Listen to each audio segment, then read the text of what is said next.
Well, this particular article is quite a different article. It's a set of schemes of work.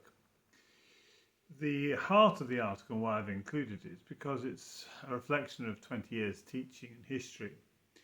And it's an attempt to produce schemes of work from year 7 through to year 11. Now, with regard to the GCSE, which is year 9 to 11, the four topics covered are USA 1920s to 1970, the Cold War 1945 to 1972, the Elizabeth the First. In this case, it's 1563 to 1603, though she did come to the throne in 1558. And also a very unusual topic, it's 800 years of development of British democracy, etc., and trade unions from basically the Magna Carta right through to the modern times. And then in year 8 there covers periods such as the Reformation, the making of the United Kingdom, and the Industrial Revolution. And then in year 7 it's the period of Roman history, and followed by the period of medieval Britain. The question behind all these schemes of work is, alongside teaching pupils to understand the history, provide them enough information to be good citizens of the United Kingdom, and learn some of the skills of a historian. The question that marks it out as well is God as the Lord of history. Is there something in these periods and in these subjects that shows us the lordship of Christ in terms of history? Because it's worth noting that the Bible is primarily a history book, and therefore God makes himself known often in history. And there's often sort of overarching questions that need to be considered. One which is interesting enough is the issue of authority. God is a God that expects us to be obedient to governments. That doesn't always come across very clearly in the curriculum, and so sometimes you have to work against the narrative drive. Another thing that's interesting to note is the significance, let's say, of the Industrial Revolution, what was going on here. And it dawned upon me over a number of years of teaching that if you have a scientific and an industrial revolution of the type that we had in the 1650s onto the 1750s, then within 200 to 250 years of that, you're going to have potentially an atom bomb. And you can see now the wisdom of God in the Tower of Babel to ensure that the world did not come together to create an industrial revolution at the beginning of their period after the flood. Because if someone like Nebuchadnezzar had an atom bomb, I think history would have been very different. You can see the wisdom of God to lead to the very end of the ages, the scientific revolution.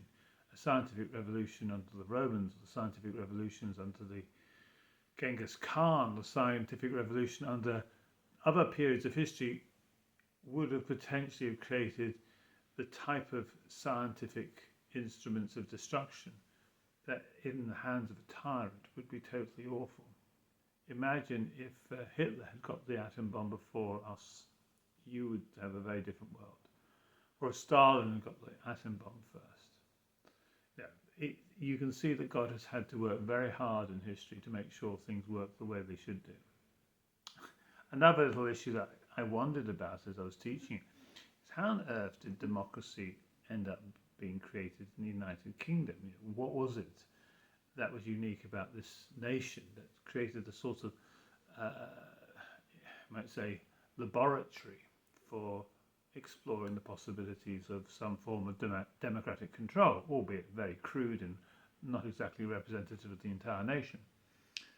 And I was teaching this subject from the Magna Carta onwards, that made me realise that geography and history often go together.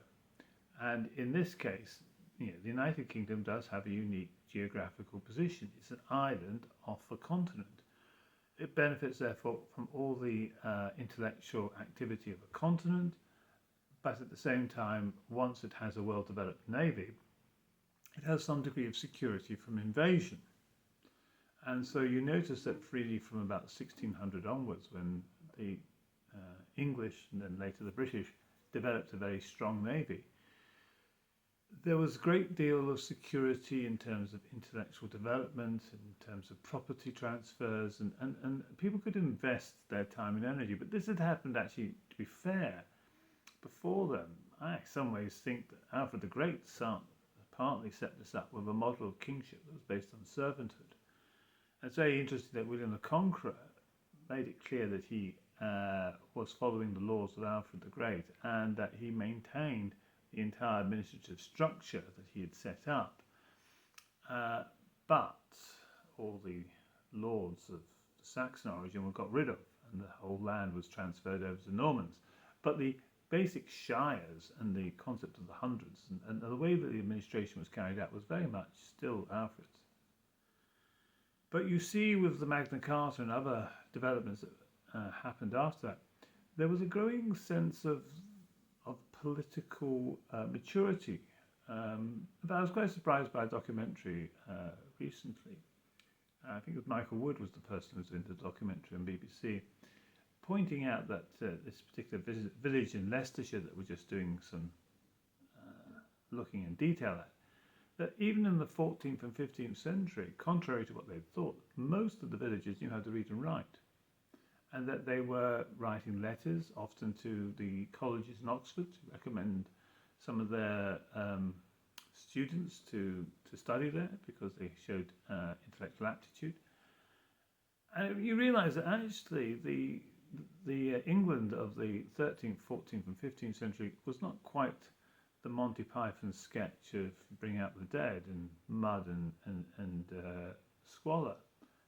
There was real property exchanges going on. In fact, they found out that, contrary to what they thought, that the land was being bought and sold on quite a big scale in this period, and people weren't just fixed in one village for the whole of their lives. There was a great deal of social mobility, and so this type of and there was a respect for law even during the War of the Roses, for instance. It was very interesting.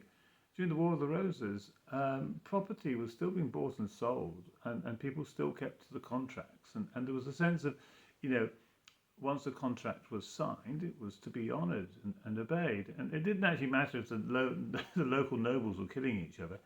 The ordinary people were getting on with the business of running the country and living in the country and essentially obeying the rules that they saw were there.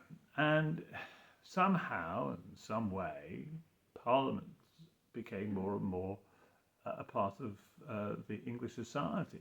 When James came down, James VI of Scotland, James I, to England and became King of England after Elizabeth died, he was shocked to find that the Parliament he came to was actually expecting to be listened to and expecting to have some say on things. And this Parliament also ultimately went to civil war with the King and won. And you might say the rest is history, but it was an environment where things could be toyed with and played with. And the other thing that was really important to understand is that throughout this history, when England was sorting out how to govern itself, and it took hundreds of years, it hastened to work this out, there was never a large army, and there was no need for a large army because there was no threat of invasion. Whereas in continental Europe, throughout the 16th, 17th and 18th century, large armies were necessary to protect nations from fellow nations. Britain invested its money in its navy, but not in its army. And that meant that the concept of military power to control the people was never a major factor, publicly at least, in this country. So that when the police force was set up under Robert Peel, it was a voluntary force. It was a force that was not armed. It was policing by consent. And it's these subtle things that create a political environment that allows the formation of a mature democracy. And that was able to be exported around the world. And you can see God's wisdom in geography, creating an island off the coast of the mainland continent. And all this becomes very important, of course, in World War II, when really we were within a very, very close call as to whether we would make peace with Germany. There's a film called The Darkest Hour, which brings this home very clearly, that there was a cabinet meeting which it could have turned that we would have made peace with Germany. What would the world be like had Hitler conquered the whole of Europe and Britain made peace with it? Would America have ever been able to defeat the combined power of Germany and Japan? And I suspect Germany, if Britain was at peace with Germany during the Second World War, would have been easily able to defeat the Soviet Union. History hangs often on a very narrow thread. And that's why it's important to realise that God is in control. And when we see the events of today with all the chaos and all that's going on in the world, it's really important to understand it. The Lord, God, is in control. As it says in Psalm 2, the heathen and the nations may rage, but God sits in heaven and he knows what he's doing. And we can put our trust in him. But we need to pray for the nations, that they become wise, as it says in Psalm 2 verse 10.